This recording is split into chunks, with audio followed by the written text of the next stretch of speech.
Of course, I've been talked about, that's normal. So I remember someone said that, oh, she doesn't do anything. She's just free to, this is before we started the W-2 employees. It's not like that now. It's not toxic like that now. But I'm like, y'all just don't know. My hat is full of things. It's just not just behind the chair doing hair.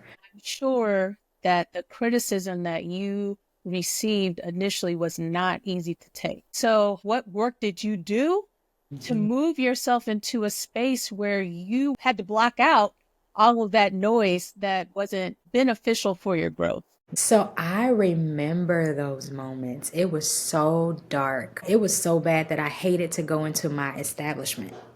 And so I had a mentor, a beautiful mentor of mine. She is a big boss, but and I remember I sent her a message like, "Hey, I need to talk to you like now."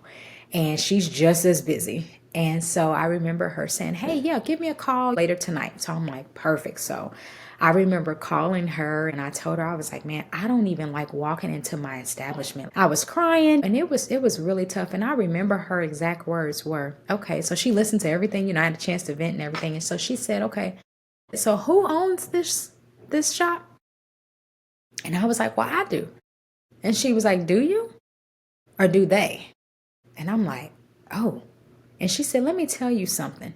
She said, "You never let anyone run your business." She said, "If you need to fire, then you fire." She said, "Because I'm going to tell you, once you fire, there'll be someone else to hire that wants to be there." She said, "But if they don't want to be there," she said, "baby girl, you got to let them go." And she told me that, girl, the next morning I went into that salon, top of the morning, hour or so before, packed up stuff and was like, "Hey, you got to go." And it was so refreshing. It was so refreshing. And so now I had to let go of some people.